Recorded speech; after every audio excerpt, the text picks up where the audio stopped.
How's it going, everybody? Welcome back to Geek-Stew, and today, guys, welcome back to another episode of Conspiracy Theories with Ike. That's right. Oh, my lord. It's another glorious week in the world. Another glorious week. Well, I won't talk too much about my personal life yet. We'll get to that at the end, because I like to do a little touch base with you guys. But thank you guys so much for continuing to support the channel. Last episode did pretty well, so I'm pretty happy about that. Well, pretty well for my standards. Had some good interactions on it.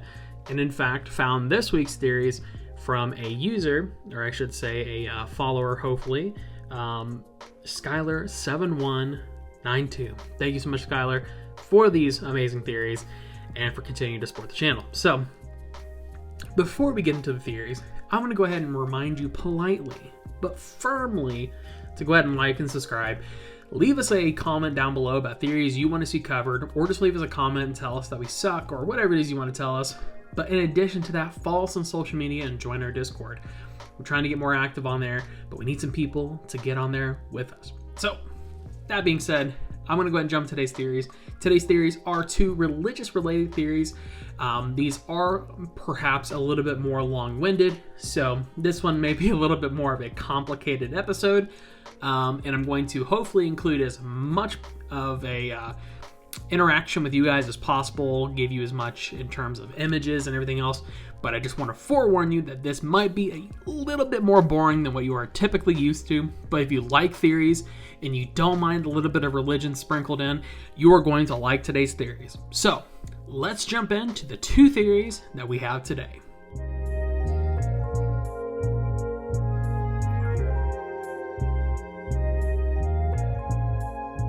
So to start us off, we are going to talk about God of the Gaps.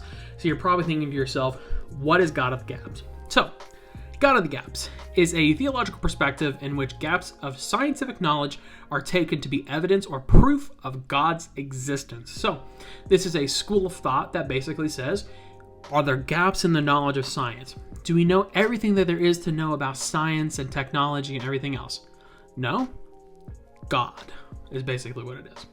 Now, this phrase, of course, has been used a different couple times throughout history, and we're going to talk about two instances in which this was talked about. The first of which is most likely the origin of the phrase, but it's not exactly what people think it is. So, let's talk about it. The first time that we hear about God of the Gaps is in the 1880s when Friedrich Nietzsche, or is it Nietzsche, or Nietzsche's, or Nietzsche, I don't know. Friedrich Nietzsche is this guy.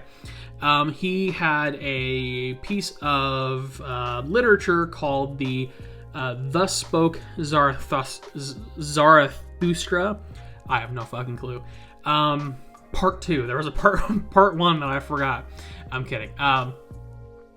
In this, he says, on priests, so in regards to priests, into every gap they put their delusion, their stopgap, which they call God.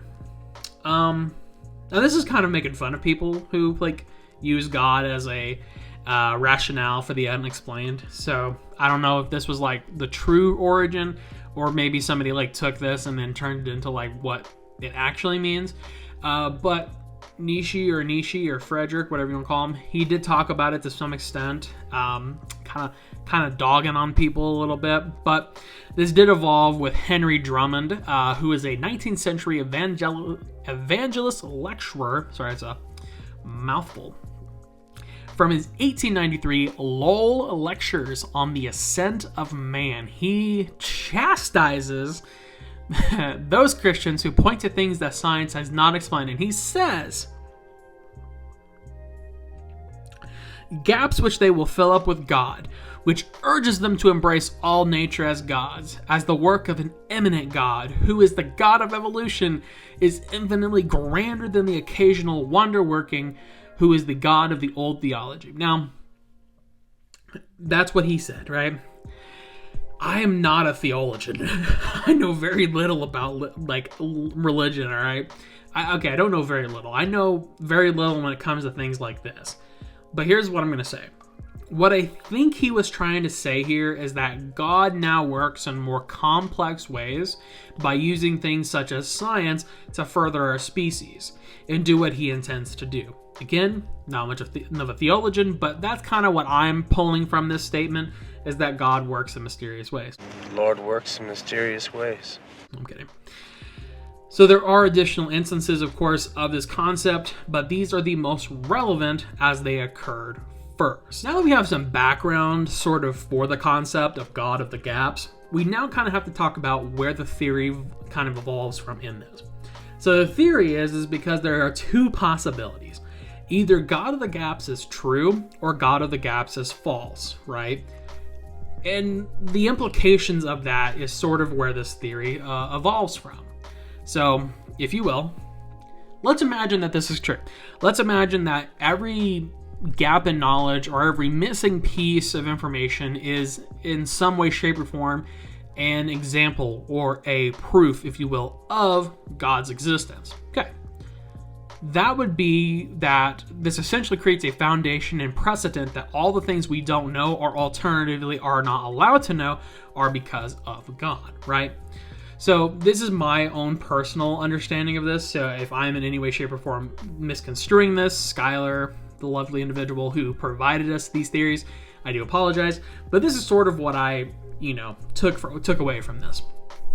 So to kind of elaborate, this infers that God would intentionally create gaps in our knowledge to prove that he exists, which seems like a pointless gesture because there are easier and much more widespread ways for him to make his existence known, him or her. However, this criticism is explained away by, of course, the age-old adage of God, works in mysterious ways. So, I guess my criticism of it can also be explained away by that phrase. Lord works in mysterious ways.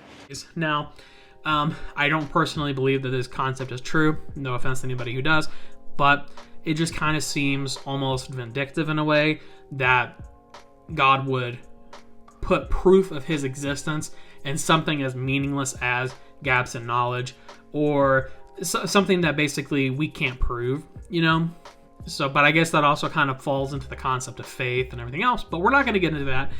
However, the other implication, outside of it being true, obviously you can look at the positive spin and say, you know what, if I just accept it for what it is, the positive nature of this statement being true is that God does in fact exist, right?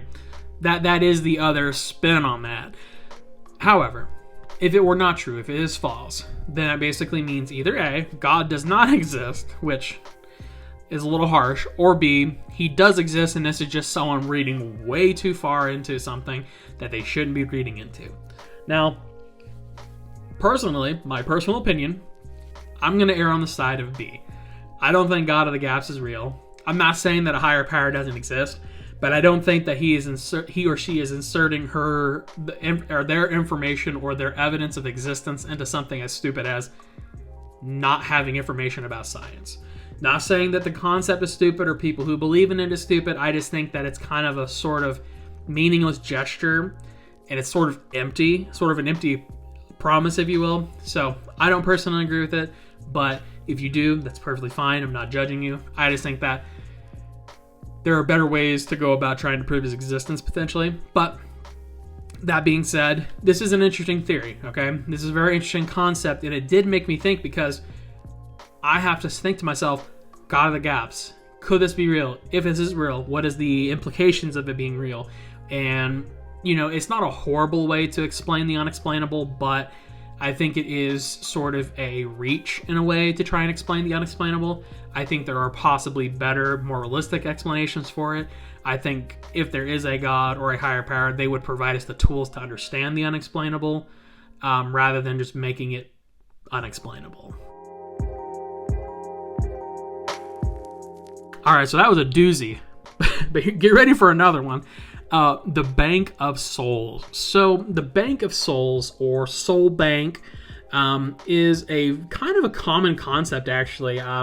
When I was reading up on this falls into a couple different religions, everything from Judaism to Mormonism to the possibility of something like it existing in other non-Western or no Eastern religions, Western religions, so like Hinduism and Buddhism. But basically, Bank of Souls is a multi-part concept. So if you believe in the concept of a soul, so that kind of is the first thing. There are a lot of people who don't believe in the concept of a soul. I do personally believe that I have a soul or that a soul exists. I don't really know much more than that, or like if there's like an afterlife or anything like that. But I do generally believe that a soul does exist. So if you believe a soul exists, you have to believe that a soul came from somewhere, right? The Bible talks about it. Science talks about it. Everything says that something has to come from something. It can't come from nothing, right? Which I guess that I'm not going to get into that. Anyways, so you have to kind of think of pre-existence. So pre-existence is the sort of the overarching theme of a soul bank, right? The pre-existence is a concept that means that all souls were created prior to existing. So prior to me living, my soul was created. Now, a lot of people who believe in the Bible, whether that be some or part of it, believe, some people do, that all souls were created in Genesis or shortly after, and that we are waiting around for a body to be created so that we can be placed inside of it. Keep that in mind. In other words, souls exist before the body, ergo the phrase pre-existence, and these souls have to exist somewhere. To help with visualizing this, just imagine that God, or whatever higher power exists, has a large collection of souls banked somewhere in the universe, right? When we are conceived, a soul is pulled, right? Pulled. I did this off screen. Pulled from the bank and deposited into the human. This is also talked about in Judaism, and they call it the guff. I don't know if I pronounced that correctly, but that's what it is called. So now that we have an understanding of pre-existence and the concept of a soul bank, now we can kind of talk about a few issues with this concept and also our theory. Yeah. So, the first issue we have is we have to look at the Mormons.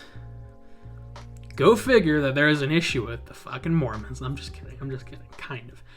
I'm afraid it was the Mormons. Don't personally like it. Don't personally agree with some of the stuff that they do. A lot of the stuff that happens internally is not the greatest. There's a lot of controversy. Have friends who have experienced Mormonism and they are not better for it. So I do have a little bit of a personal grudge against some of that concept. But putting that aside, we have to talk about what they believe, right? So Mormons do kind of believe that our souls are on par with that of God's. And basically they think that because partially, and obviously I'm not a expert, I'm not a theologian, I have no extensive knowledge of Mormonism. I don't wish to have extensive knowledge of Mormonism, but from what I'm understanding, and this is something that they moved away from, if I'm remembering or recollecting correctly, they did at one point believe that we could become gods and have our own universes. And this sort of came from the concept of pre-existence. They believe that there is a number, I don't know if they think there's a set number of souls, but they do believe that all souls were created during the concept of Genesis and, prior to Earth and whatnot. But when they believe that, they do put us on par with God, right? They say that our souls are equal to God's in terms of eternality, which then in turn says that we have the potential of becoming gods, which is kind of where they got that concept. But of course, that idea, that concept creates issues with the grander scheme and the grander beliefs of Abrahamic religions, because if we believe that we are equal to God, then that creates sort of a logical fallacy that God is the Almighty, because if God is the Almighty, He is the omnipotent and everything else. We cannot attain His status, right? It's basically to say that God exists at a different level than us that we cannot attain. And if we can attain that, then that draws into question some of His I don't want to say his abilities because I'm not trying to like level check God. Yeah! I have the power of God! But like, yeah, I mean, you have to kind of pull into question, if you say my soul is equal to that of God, then you do have to pull into question whether or not we are equal in any way, shape, or form. So that's the first issue with the concept of a soul bank. A lot of people think that it can't exist because of this, but there are other issues that we do want to talk about. One of the other issues that people commonly bring up when they talk about pre-existence and a soul bank is the story of Adam. So, of course, a lot of people do debate whether or not the story of Adam and the stories of Genesis are to be taken literally.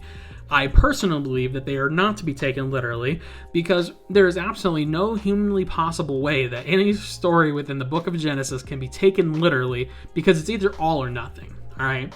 If you pick and choose, then you are trying to infer that there was the intention that some of them would have to be taken literally and some of them would have to be taken non-literally. So I don't necessarily agree with this argument because they are taking the story of Adam quite literally. And if they do that, then they have to take everything else literally, and a lot of the shit in Genesis just doesn't make any fucking sense. I'm sorry. But the story of Adam, of course, is that this is the verse in Genesis. Then the Lord God formed man of dust from the ground and breathed into his nostrils the breath of life, and man became a living being. Genesis 2:7. So again, most scholars believe that this is pretty clearly, right, nothing clear about it, but pretty clearly saying that this refers to Adam's overall existence, both physical and metaphysical. So it's not just saying that he was given a body, that he was created as the first living entity. So soul and all, basically he was created. Again, this does draw into question. I don't think this is a valid criticism of the concept of pre-existence, but this was one of the ones that popped up for me. I think that when you look at the story of Adam and you look at any story in Genesis, if you're going to tell me that your argument bases on a literal interpretation of Genesis, I'm probably going to laugh at you. And no offense to anybody that does take stories in Genesis as literal, it's just that there's a lot of stuff that can be misconstrued and interpreted in different ways. And in often cases, there are stories that are almost generally viewed as non-literal in Genesis. And it's not a requirement to do so, but it's almost necessary to do so in order for other things to make sense. So I don't want to get too far into that because I'm not, again, a theologian. I know very little about the Bible. But from what I do know, I wouldn't personally base my entire argument on a literal interpretation of Genesis. Last but not least, when we look at religions that do believe in souls having existence, like, pre-existence, or the soul bank, they also do believe that only so many souls were created, right? That the higher power, God, right, created so many souls and no more. Which in theory is a cool concept. But this does imply the concept of reincarnation, because if only so many souls exist, that means if a baby is born, someone needs to die so that new baby can have a soul, right? And of course, that alludes to that when we die and the balance, you live, you die, balance of life is kept. Don't get me wrong, I am in no way, shape, or form I'm cool with the concept of reincarnation, really. Genuinely speaking, I don't know what I believe, but the concept of reincarnation is incredibly interesting, and I want to learn more about it personally. But if we were to look at pre-existence and we were to look at the concept of the Bible most generally concludes that there's no such thing as reincarnation. Well, not in the sense of that our soul comes back to Earth. So the concept of when we die, our soul comes back, blah, blah, blah, reincarnation. And then there's that concept of balance. If someone is born, someone has to die, so that person that was born can be given a soul. Now, here's where the theory comes in, because our commenter, Skylar7192, gave me the following as why there might be more to this than we're thinking. There can only be so many souls in the world at once, and that is why wars, famines, plague, etc. happen. So, what does this mean? The concept that only so many souls can exist would mean that there can only be so many people on the earth at one time. Or the overlap of number of people on earth and number of souls can exceed one another, but only for a brief period, right? If this were to be the case. A person who is born means that a person must also die. So in addition to that, if a large number of people were to be born, or there is a boom in like birth, like right, like there was in the 20s or the 30s or whatever it was after the wars, large-scale deaths would have to occur in order to even out the number of souls on Earth.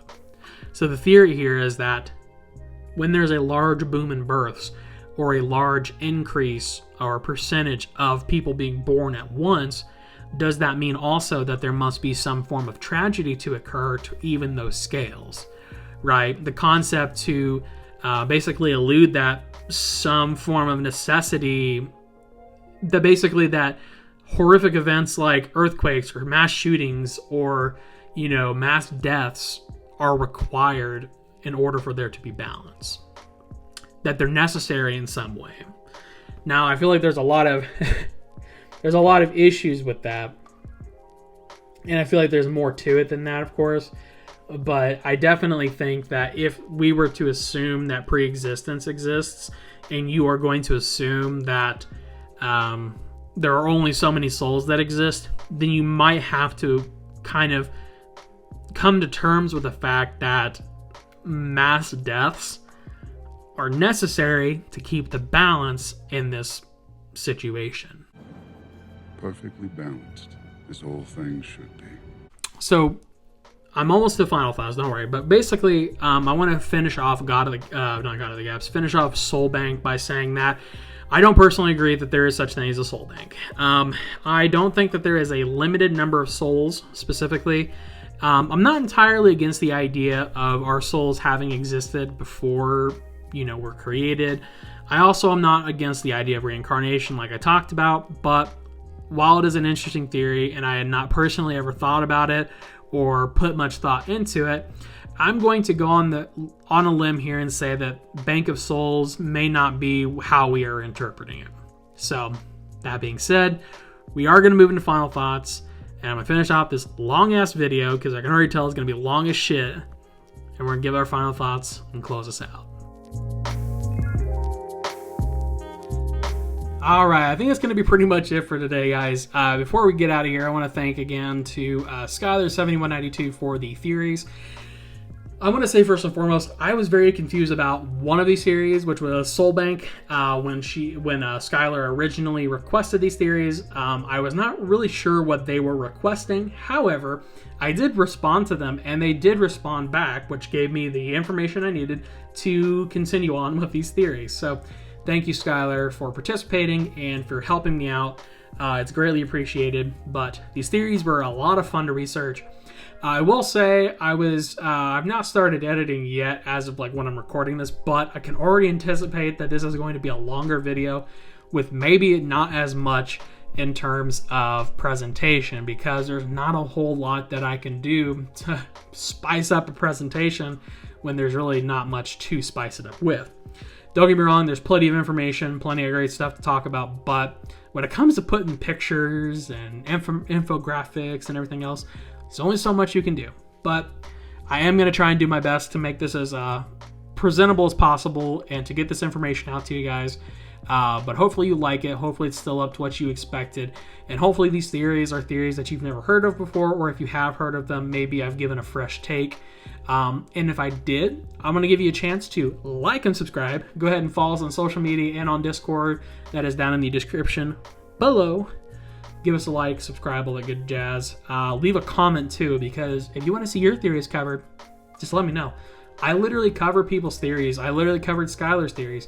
I've covered lots of people who want to see different theories off and on the iceberg. I know I haven't done an iceberg video in a few weeks, but it's good to get off the iceberg because that was my launching point, I feel like. But there are other great theories to talk about. with that being said, yeah, I think I'm going to close it out here because I got shit to do, bro. So yeah, thank you guys so much again for supporting and continuing to support the channel. I want to see this channel grow and grow and grow and grow. So thank you so much. Tell your friends. But for right now, I want to thank you again and say stay safe, stay happy, stay healthy, and stay awesome. We will see you in the next one. See ya. The Lord works in mysterious ways.